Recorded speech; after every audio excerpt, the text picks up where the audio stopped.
Hi, I'm Richie Zellen, and in this video I'd like to share with you my personal favorite 5 budget jazz archtops under $1,000. I've carefully selected models that I have had an opportunity to play on several occasions over a period of 10 years while teaching hundreds of students at various music schools.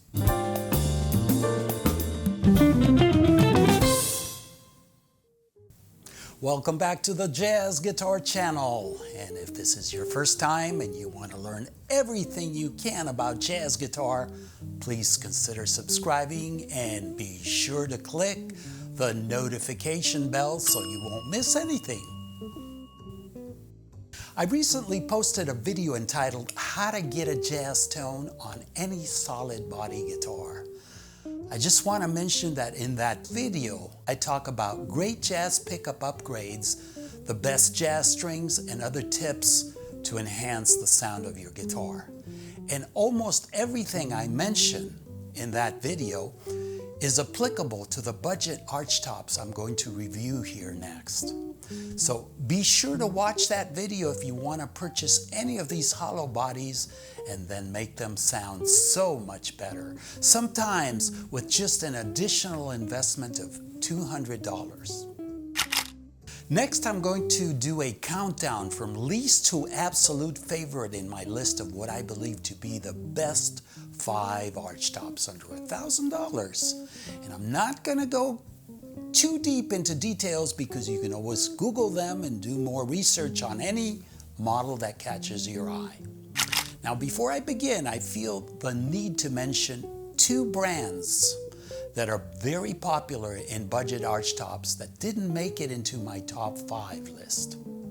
Otherwise, I just know that there will be those of you out there posting comments on, why did you miss these 2? Why did you talk about the blah, blah, blah, blah? And I'm talking about the Lohr and the Gretsch.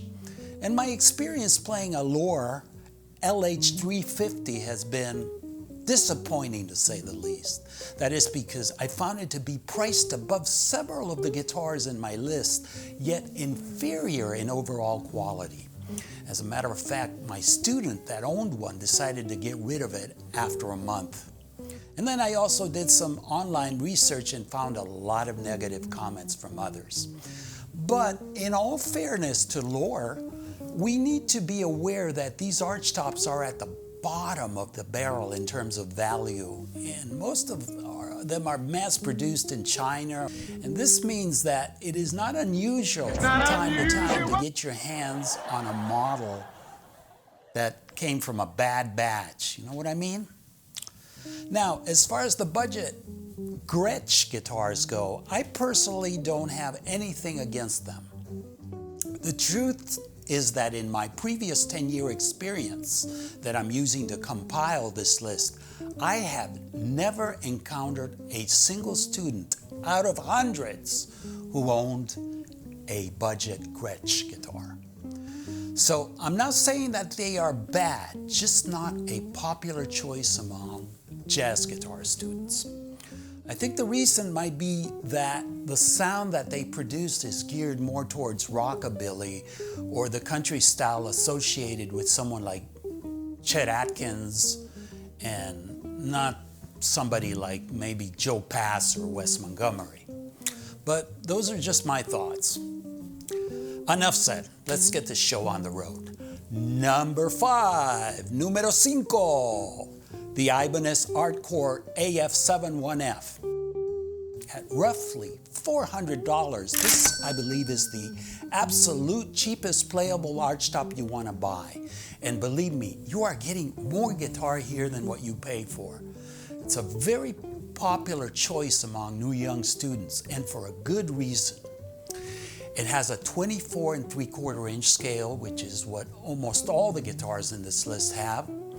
And by the way, 24 3/4 inch is what is also known as Gibson scale, versus the 25.5 inch scale, which is Fender or Fender scale.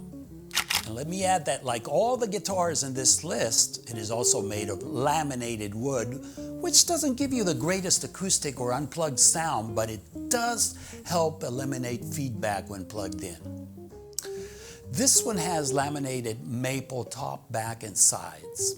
It also is one of the only archtop guitars I've seen with a floating mini humbucker in this price range.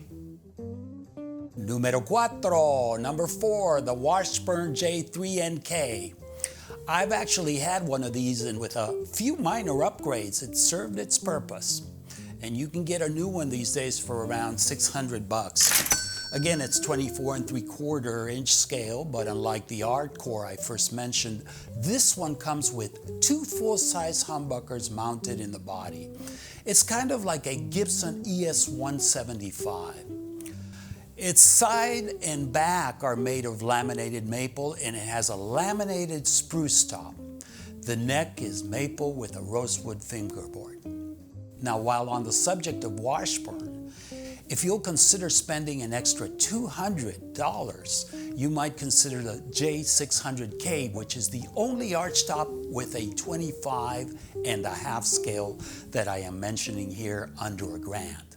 Other than that, and the fact that it has a floating mini humbucker, the J600 is made of the same woods as the J3NK. So, in case you're wondering about the difference in a 24 3/4 inch versus a 25.5 scale guitar, let me try to explain briefly. The 24 3/4 scale produces more closely packed harmonics on the strings, which increases the warmth and thickness in the tone. The 25.5 scale, on the other hand, yields a greater spacing of harmonics on the strings, so we get a tighter sound with a greater chime. And you can hear the difference if you play, say, a Gibson Les Paul and then go and play a Fender Strat or a Telecaster.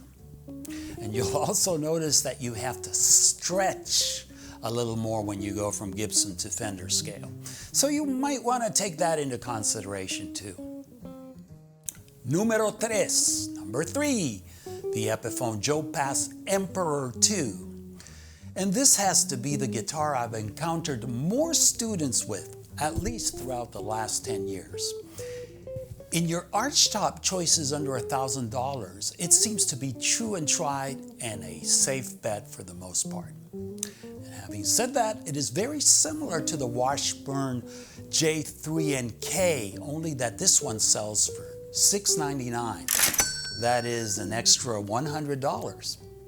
And I would have to try them both side by side to really see how much of a difference there is between them. Now basically this one has the usual 24 1/4 inch and 3/4 inch scale, that is, the laminated maple sides and back, again a laminated spruce top, and a maple neck with a rosewood fingerboard. It also has 2 embedded humbucker pickups.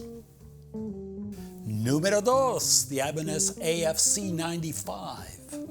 In 2017, Ibanez introduced their AFC Contemporary Archtop series, and this is my favorite of their models under $1,000. It sells for $699 approximately, like the Joe Pass Emperor, but has an overall different kind of sound and look. Again, the usual 24 3/4 inch scale has the laminated maple back and sides and a laminated spruce top. And this one has 2 floating mini humbuckers and an ebony bridge for a more acoustic sound. It sounds and plays pretty decent for the money and looks absolutely gorgeous. And with that, we're down to my preferred choice of archtops under $1,000.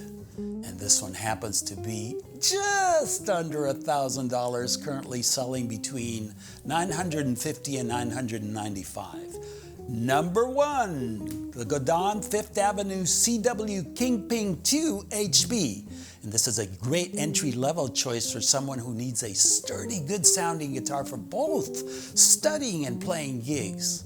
I must add that there are several varieties of the 5th Avenue Kingpin, but the HB is my favorite. This one comes with 2 embedded humbucker pickups and has more of the warmer jazz tone I like. The other models have P90s, which are brighter and noisier.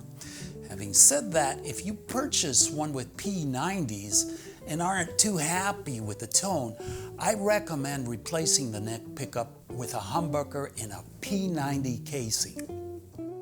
And you can order a custom one from Jared Brandon of BrandonWoundPickups.com.